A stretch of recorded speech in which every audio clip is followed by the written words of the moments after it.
who I am. And tonight we are very fortunate to have Mitchell Glasser and Dianne Arnold, and they are both from Orange County government, and they are going to be doing a presentation on the Orange County Emergency Rental Assistance Program. If you go up to the top of your screen and you click on your view screen or your view button and you go to speaker view, you'll be able to see their PowerPoint presentation in nice large window. And if you will hold your questions till the end, we will be calling on questions. Just make a note of what your question is. And then at the end, Mitchell and Dianne will be addressing questions live. So I'm going to go on and turn it over to them so they can share their screen. Mitchell's going to be sharing his screen. And you can chat, you can type in the chat if you have any questions for me, but we'll hold off on questions for Mitchell and Dianne until the end of the presentation. And thank you all for coming. Okay, thank you. Good evening, everybody. My name again is Mitchell Glasser, and I have with me Dianne Arnold. We are both with Orange County government. I run the Housing and Community Development Division for Orange County, and Dianne runs the Citizen Resource and Outreach Division. And both of us have been deeply involved in setting up the Orange County's Emergency Rental Assistance Program. This is the new money that we got from the federal government, and we kicked off this program in March of 2020. So we're going to share in the presentation. I'll start off, and then Dianne will jump in, and then we'll be available for any questions you have. So let me just make sure this is good. So everybody see the screen okay? Perfect. Thank you. All right. So again, it's the Emergency Rental Assistance Program.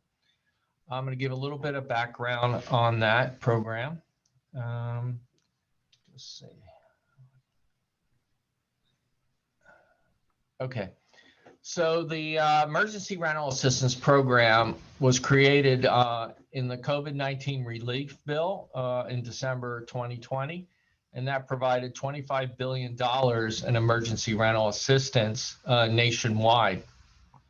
It's administered by the U.S. Treasury through the Coronavirus Relief Fund, and Orange County received $33.4 million from that fund. It can only be spent in unincorporated Orange County and small cities.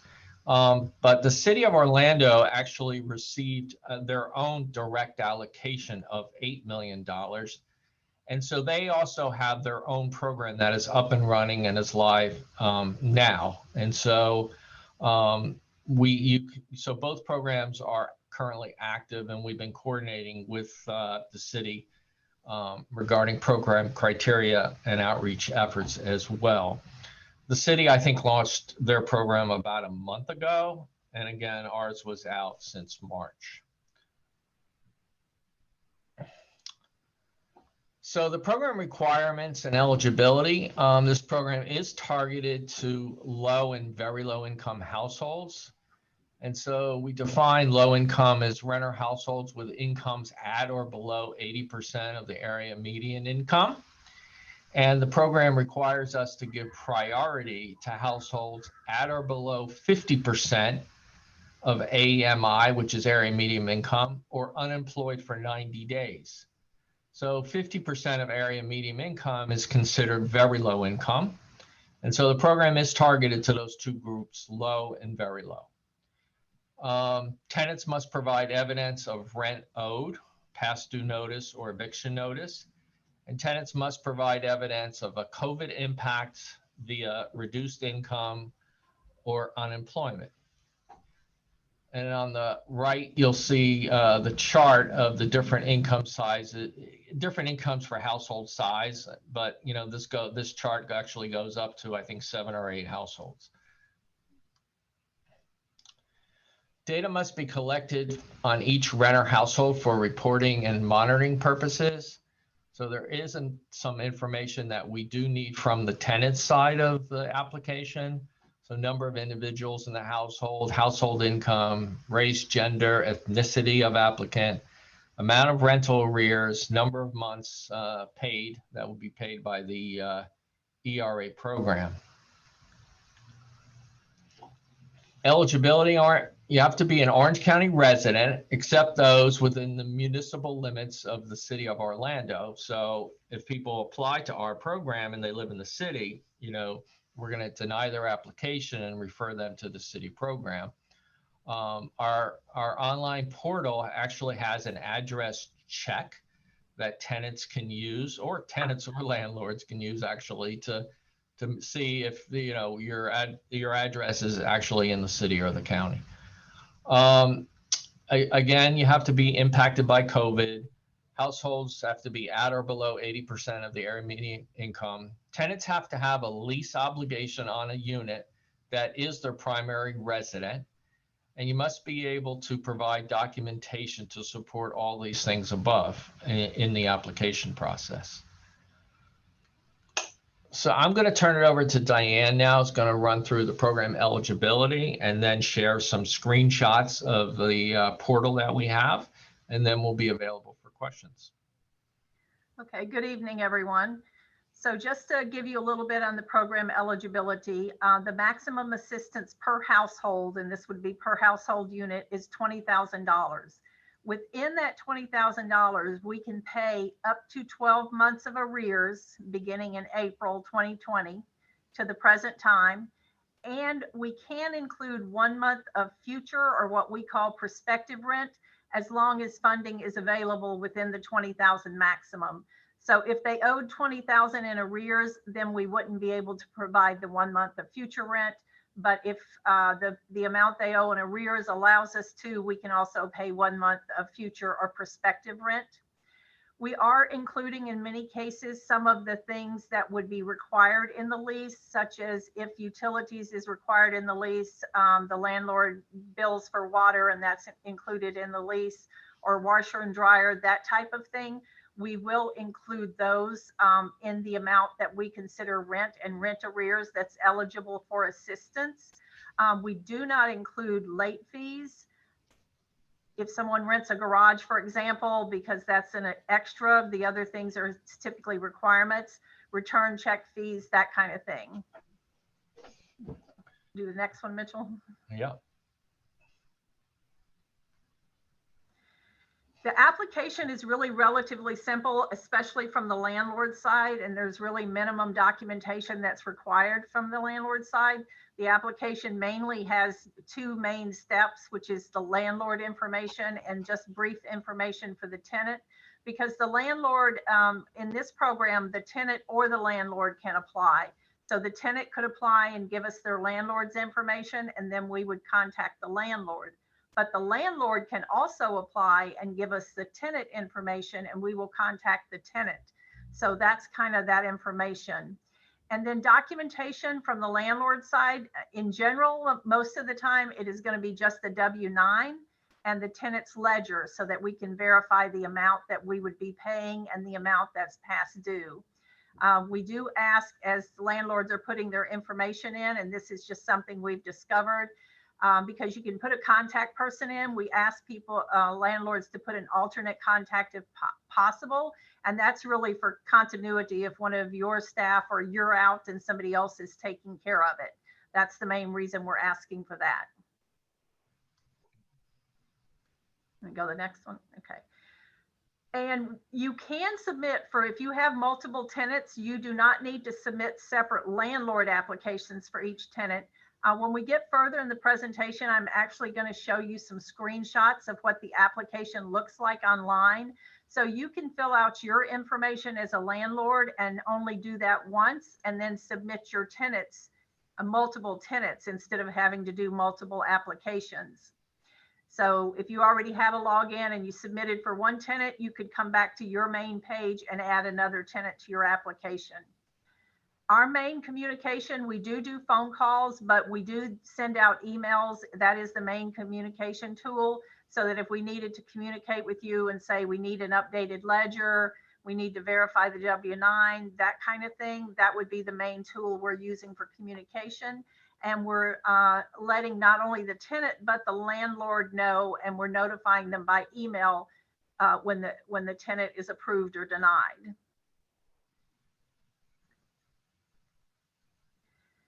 These are some important items to remember for us, which really helps to expedite processing so we can get you a check quicker. The Orange County Comptroller's Office is actually issuing the checks for us. And one of the things they do before they will process a check, because we're required to report this at the end of the year, is that they verify that the name on the W-9 and the tax identification number matches the IRS database. So it's important when you're putting your information into the system that you have the name and the tax identification number correct. And it's important that that matches on your W-9 that you upload, because you'll enter it in a couple of places and then you'll give us a document to upload it. We're also asking that landlords provide a preferred mailing address, because we know sometimes the address on the W-9 might be different than where you would want a check mailed to. And when you go into the system, which I'll show you later, there's a place where you can put the case name, and the case name is really the landlord name, not the tenant name. Sometimes someone thinks we need to put our tenant's name in here, but as I mentioned on the previous slide, the landlord can do one application and submit multiple names. So anytime you see the name when you complete an application, it's your landlord name or your property management, whatever the name is that you have for whoever is handling that particular property.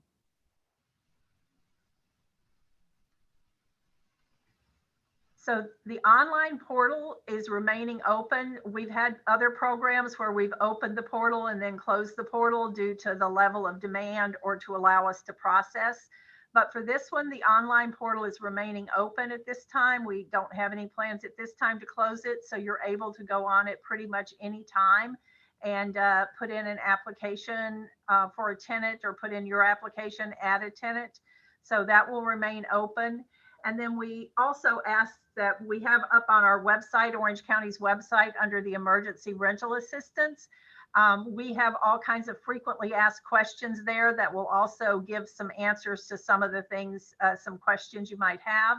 And then if there's still something that can't be answered online, you can always call 311, and those calls will be, call Orange County's 311, and those calls will be transferred through to us, and we'll be able to try to assist with that question. And then this is starting into just giving you kind of like a brief overview of the website, the portal, what it looks like and what an application looks like.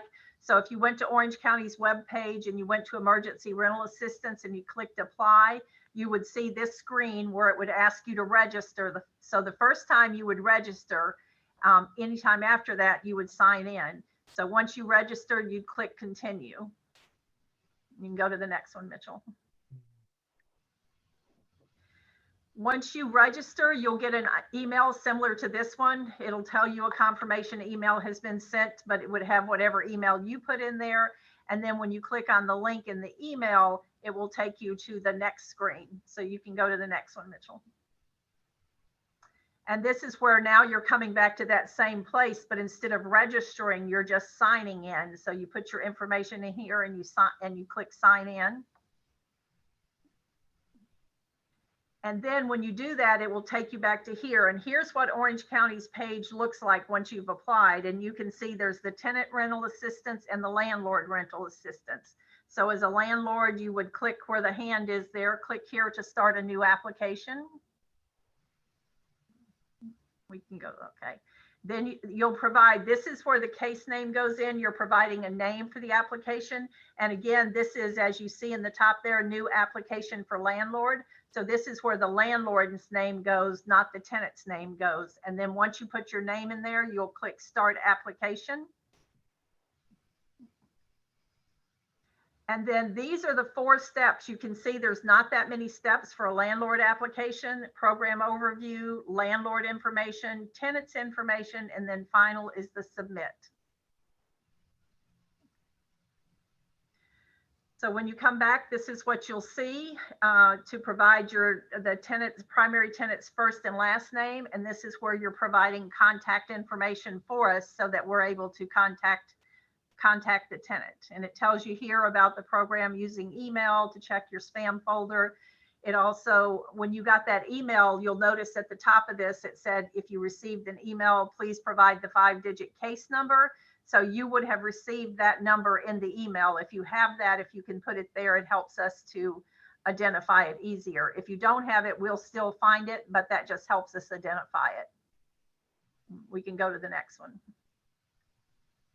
So just make sure you can click save if you don't have all your information and then come back to it. But once you put it in, you want to click complete and continue, and then that will take us to the next screen. So this is the basic landlord information I was mentioning to you earlier. You can see where there's the landlord's name, the address, your telephone number, your email, your TIN, whether it's a employer identification number or a social security number, depending on how the property is owned. And then we do ask which one you provided because we need to know when we do the matching with the IRS website. And then on the other side, you'll see that's where we do ask for an alternate contact if you have one, an alternate contact phone number. If there is a name of the apartment or complex or something you want us to recognize it by, you can put it there. And then that's when you get to the name of the preferred mailing address. So the address on the other side for the landlord, that's whatever matches your W-9 address where you would want any records to go. But if you need the check mailed to a different address, you can just put in a preferred mailing address. And then right at the bottom on the left-hand side, you will see where it says upload file in blue there. That's where you would upload your document, your W-9, or if anybody is a foreign landlord, there's other equivalent IRS documentation, but that's where you would upload that document. We can go to the next one. So again, you have the option of save or complete and continue. You're ready, you just click complete and continue, and that will take us to the next screen. And so this is what will come up after you've entered your landlord information. And you see here it has up in the top left-hand corner, add tenants. You click on that to add a tenant, and then it will put a tenant along where it says no tenant invitations created yet. And you just do that. And then the other document is the ledger for your tenant, so we can determine the amount. And that's where it says upload file. We can go to the next screen. It'll show you the details. So when you click on add tenant, this is the detail you'll get. You'll get where you can put their first name, last name, address. If possible, we'd like the lease begin and end date to go there. And we do need to get the monthly rent. That's one of the things that, regardless of the amount we pay, one of the things we need to report to the federal government on is the monthly rental amount. So we ask you put the monthly, you put past due, and if you know the late fees, you put the late fees, and then you click create. And we can go to the next one. Now you see this is where we added, and this is two different tenants here. You only have to add, we only want you to add one primary tenant because that's one tenant. You may have more tenants in the household, but this particular one is you're adding for each unit or each rental apartment or house or condo. You don't need to add the other adults that may be on the lease. So you just add one line for each unit that you have. And then in the ledger down at the bottom, you can upload the ledger for each one there if you add more than one unit. So you have two houses you rent out and both of them need help. You would have two names here and then you would upload two ledgers there. We can go to the next one.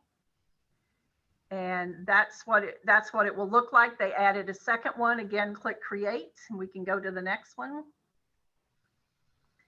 And then that one is finished other than uploading the file, and we can go to the next one. Complete and continue again, next screen. And then this is the last part of it. You saw that last part was submit. So this is the submit part, and this is where you're agreeing. These are the terms and conditions on here you're agreeing to.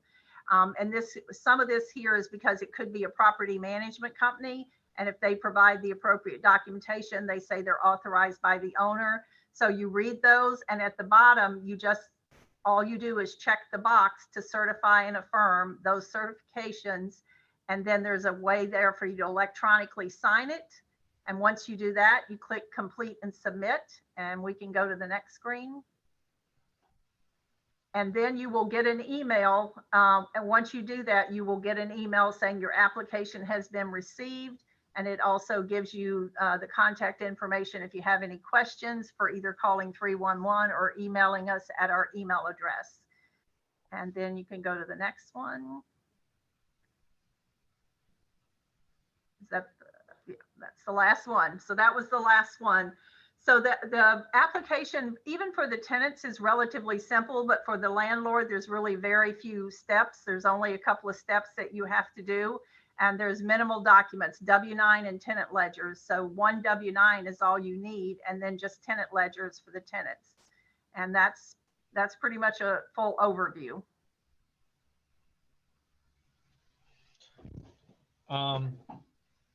One other thing I wanted to add to what Dianne said is in terms of the size of this program, as you can see, we have been given a lot of funds from the federal government.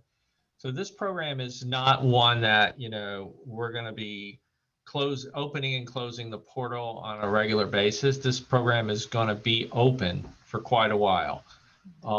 So you have landlords that, were impacted by COVID, at some point in going back all the way to April of 2020. They don't have to have a current impact in COVID. They could have had a previous impact in COVID. So, and their reduced hours, lost job, or previously had unemployment and is still trying to catch up. Those are the type of applicants that can continually apply to this program.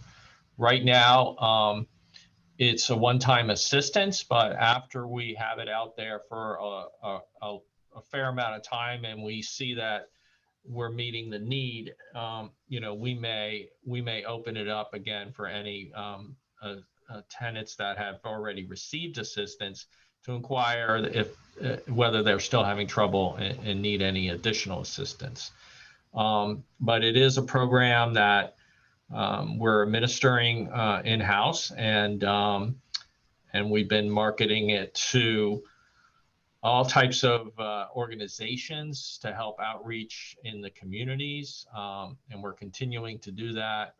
And we also have been reaching out to organizations such as yours and the Apartment Association. So we're available for any questions or that you may have.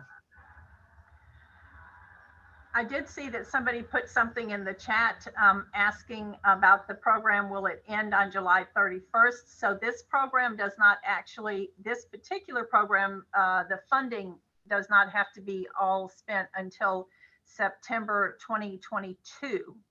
And in addition to that, we did receive some additional rental assistance funding in the American Rescue Plan that would come into play after this funding had been used.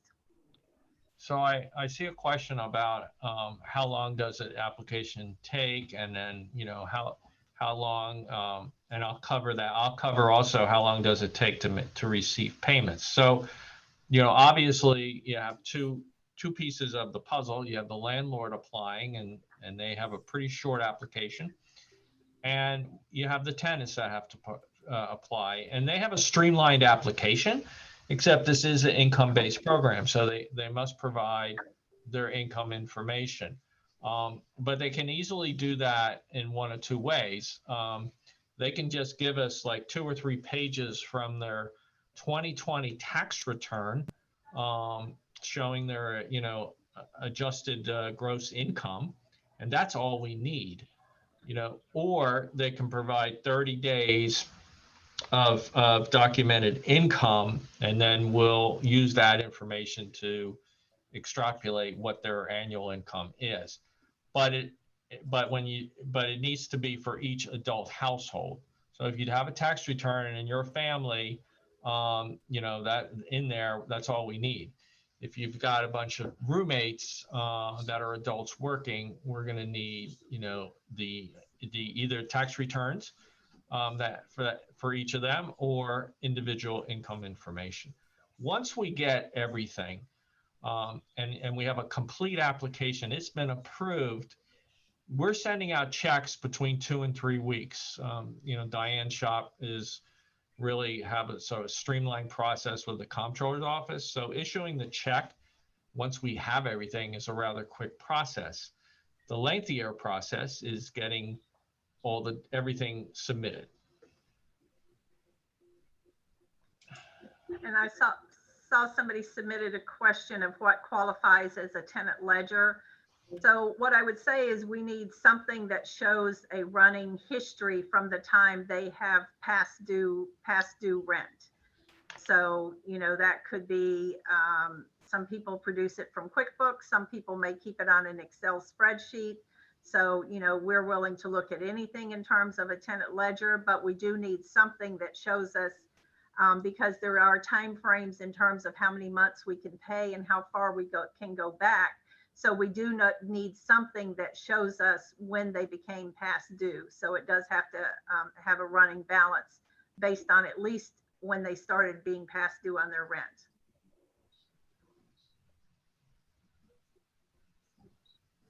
And Frank, you had a question. You want to open up your mic and ask your question?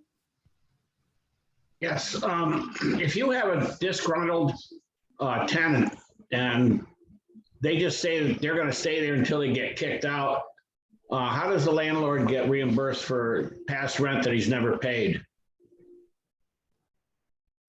So this program is really not for addressing past due rent that the tenants, you know, refusing to pay. And obviously the eviction moratorium is lifting at the end of the month, and you know, there'll be opportunities to evict, but a lot of landlords have already, you know, not renewed leases and have evicted tenants that have refused to pay as well. But this program is not set up to reimburse landlords for lost rent of tenants that are refusing to pay and not participate in the program.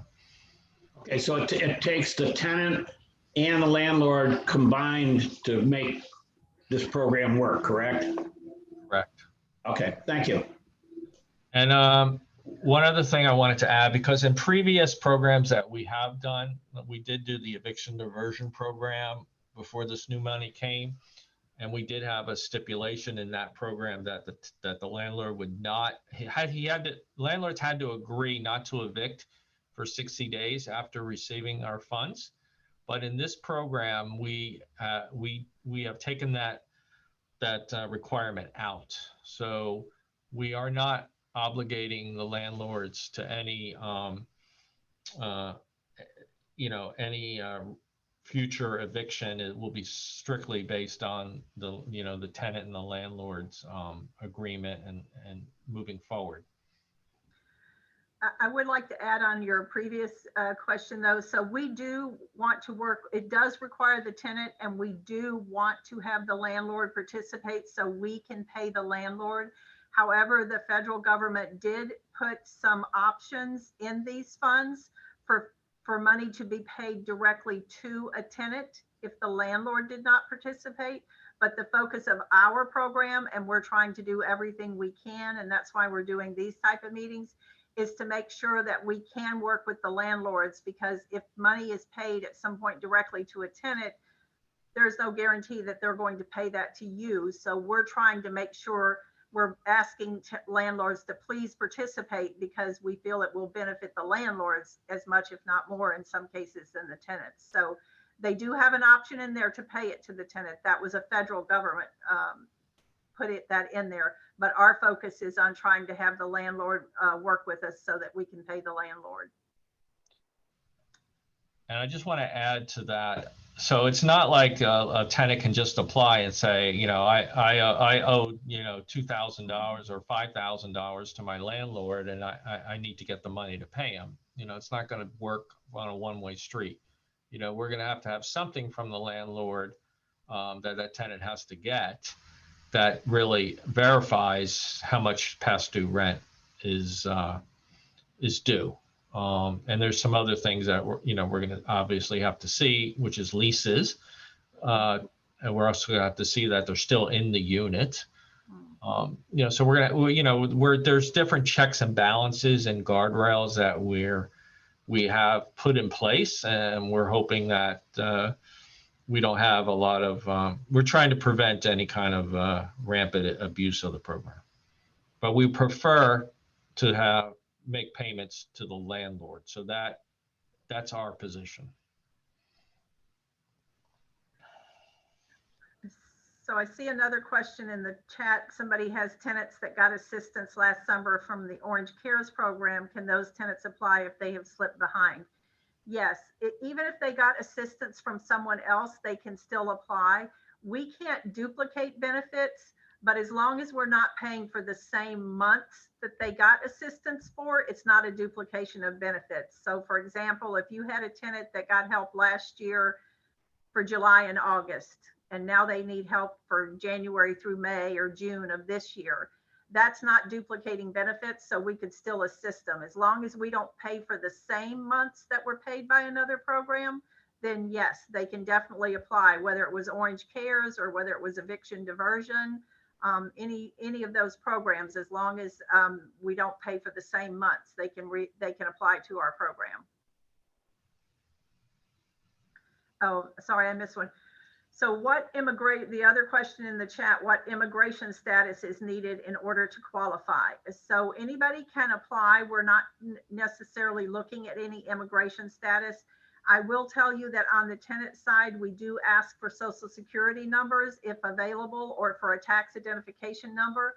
But the main reason we ask for that is in order to try to prevent duplicate applications, because we receive a lot of duplicate applications and we don't have any other method for identifying those any other good method for identifying those duplicate applications. So I would say anybody that needs help with their rent and has a lease and has had a financial impact due to COVID should go ahead and apply for the program.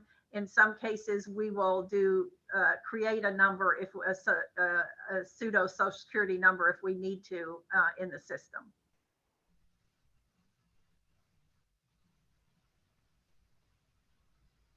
Anyone else have any questions? You're welcome to open up your microphone or type them in the chat.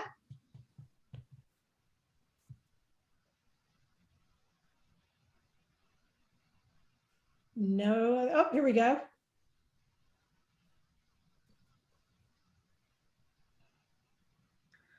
So since this program lasts into next year, does this mean that the normal one-time assistance program that you've had in the past for non-COVID problems will be non-existent until this program ends? At this time, that program is not, I believe you mean the Orange County Crisis Assistance Program. And at this time, we are not operating that program. I would not necessarily say it will be non-existent until this program ends. We're looking like everybody else is in terms of staffing and operations and what we can do. So at this time, it's not operating, but I would not say it means it will not operate until this program ends. And also there are still the normal social service agencies that do have some funds that are still providing rental assistance that's not COVID related. So that is one of the other things that's still that is still out there. But the crisis assistance, Orange County's crisis assistance program is obviously always one of the bigger providers in that arena. So there's just a question about the volume on the program, Diane. So could you give them some stats? Sure. So in terms of, just to give you some examples, and these are going to be some different numbers. So in terms of how many tenants have submitted, or how many applications have been submitted by tenants, there have been over 5,000 applications submitted by tenants. However, out of that number, there are a significant number that are duplications. There are a significant number that are City of Orlando residents, or even Orange County, California residents, or out of county. But we have, as of yesterday, we had approved just under 800 households for assistance at over just $4 million. And we currently have approximately 1,000 applications that are under review or pending information from either a tenant or a landlord. It means we would have already reviewed an application and then sent something out saying this is the documentation we need. So we have about 1,000 of those currently that are still under review, and applications are coming in consistently every day.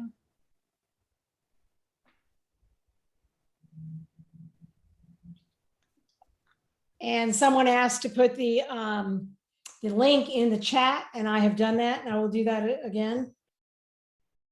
And Dianne, remind everyone the number that they can call, the Orange County assistance number that they can, the easy number to hit on your phone. 311. You can call 311. If you try to do an application and you're not sure about that, you can go to 311. Like I said, the first thing is, if it's a question, is check our frequently asked questions and all our information on the web. But if it's something that's not covered there, then you can call 311 and that will get transferred through to us.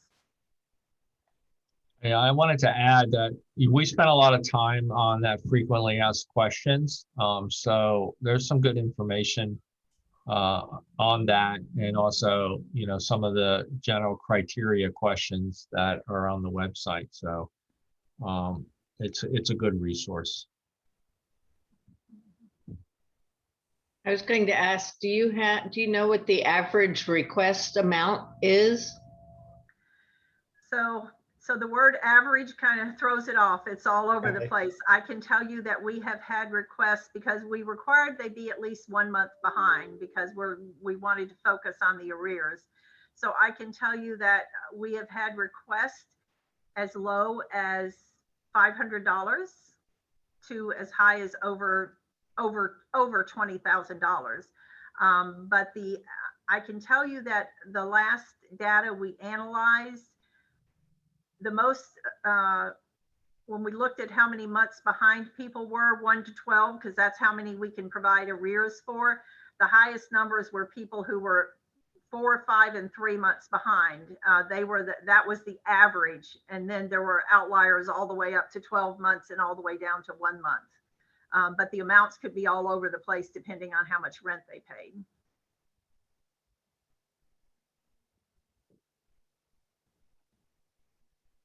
So we're finding the bulk of the people, you know, were in the 3 to 4 months, you know, range.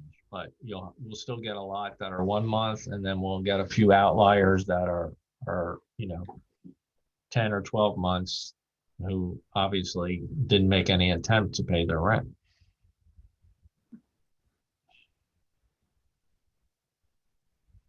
I got a question in regards to the pending applications. You guys said that you can possibly go on the website and look under the, I guess, a case number or the property owner's name to kind of track what's going on with the actual file itself. Did I hear that correctly? So the tenant can go on and look. The landlord can go on and look, but it's a bit of a challenge with it, the landlord looking, and I'll tell you why. Because landlords are able to submit for more than one tenant, but it's only one application. We can't show the landlord's application as approved, because they could have tenants in there that we haven't processed yet. They could have a tenant we've approved, but others we haven't approved. And that's why when we approve a tenant and we do the approval email, that's why we're copying the landlord's address into that email also, so that the landlord is getting notified at the same time the tenant is getting notified if they were approved. Okay, because I know in a situation, I have one tenant that has applied, and I know his application been pending for at least about maybe a week or two. But however, I use a property manager, so I'm kind of I kind of get it third-handed sometimes from the tenant what's actually taking place. Right. No, I totally understand. And that's totally possible and very likely, because as we explained in the beginning, when we talk about, how long it takes to process an application, so much of that is dependent on mostly the tenant, because most landlords are pretty responsive. So I will say mostly the tenant. If they don't provide all the income documentation and then we have to contact them, how long does it take them to get it back to us? Do they give us back what we asked for, or related to COVID impact, for example, if they don't give us that and we have to go and get that? So usually that's dependent on the tenant, and if they respond quickly and with the appropriate information. And in most cases, on average right now, we are having at least 3 contacts per tenant to get the information, all of the information that's needed, or the documents. So let me ask you this question. So let's say, for example, the tenant doesn't complete the application and you deny it. Can the landlord go back and apply on behalf, well, from that side of things, or would that application be denied across the board? So if we've contacted a tenant and we've contacted them more than once and they don't provide the information that's requested, I'll let you know there's a couple of things that happen with that. One would be anytime we deny a tenant, and if we denied them, for example, for not providing documents or non-responsive, in the same email they received denying their application, they received instructions on what they can do to appeal that denial if they don't feel the denial was appropriate. And if somebody responds to that and they didn't give us let's say they didn't give us their income document before, but now they respond and they say, okay, I found it, we're going to accept it and go ahead and review it and try to see if we can approve it, at that point. So they get notified if they've been denied on how to appeal, because we don't want them to have to apply again. So that's why we're giving them the information right in the email on what they can do to appeal the denial. And most of the denials, other than out of county or within the city or duplicates right now, are when tenants have been what we call non-responsive, which basically we've asked them for information several times and they haven't provided it. But even so, they'll get that email that will tell them how to appeal the decision, and we will still take the information even though it was denied during the appeals process. Okay, thank you. Frank, you had a question?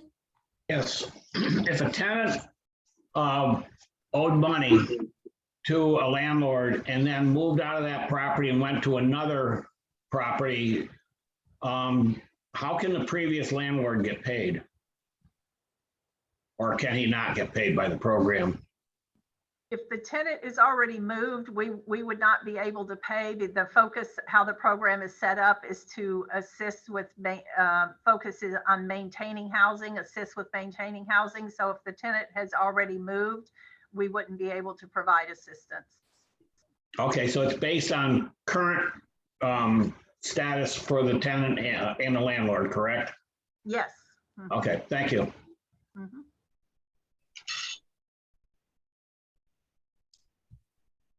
Anyone else with any questions? You're welcome to open up your microphone or type it in the chat and we will address them now. I will put their the website for the Orange County Emergency Rental Assistance Program into the chat for everyone. You can always Google it. It's the first thing that comes up. And like Diane and Mitchell were saying, there's a great frequently asked questions. And then the other thing that Diane was telling us is that you can always dial 311 on your phone, and they will be able to assist you or transfer you to the right people to assist you. Anyone else with any questions? I actually have another one I want to ask. Absolutely, Rogers, go. So let's say, for example, I know you guys mentioned that you had to upload the lease. Let's say, for example, the lease expired during this time where you couldn't evict them, but they still weren't paying. How would you handle that if the lease is already expired and they're pretty much still in the property? So one, if the lease is already expired, but the lease said it could continue on a month-to-month tenancy, which I know a lot of leases do, then that's not an issue for us. And two, even if they had a lease and they were in the same property as the address of that lease, even though it was expired, we could still help them with the arrears. Okay, thanks.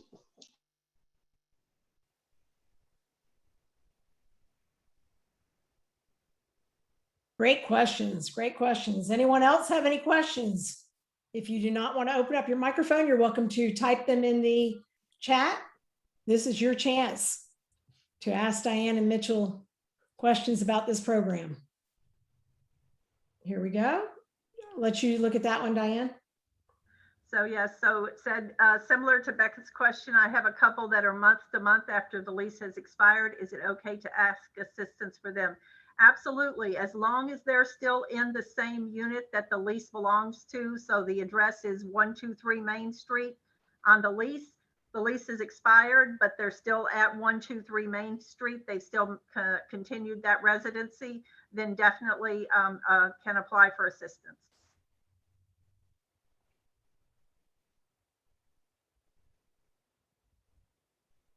Awesome. Anyone else? Going once, twice. All right, I think we're going to close this out. And thank you, Dianne and Mitchell. I really appreciate Mitchell reaching out to me, suggesting that they come and they do a Zoom meeting for our group. This is really relevant. And if anybody else has any other relevant information that they'd like to tell our group or to have a presentation, let me know, and I will be glad to set it up. We love to do these type of things, because the more we can get the word out to our landlords and to real estate investors about what's going on in our community and what's available in our community, the better for all of us. So we really, really thank you. Clap from everybody. Yay. And again, 311 if you have any questions.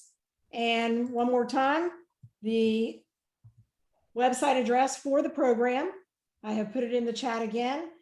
This is being recorded, so I will have that up. I'll put a link on our homepage, and you all can go back to it if you need to. But again, we really, really appreciate it. And thanks to all of you for attending tonight. So thank you very much and have a safe evening, and we will see you all soon. Thank you. Thanks a lot. Thanks.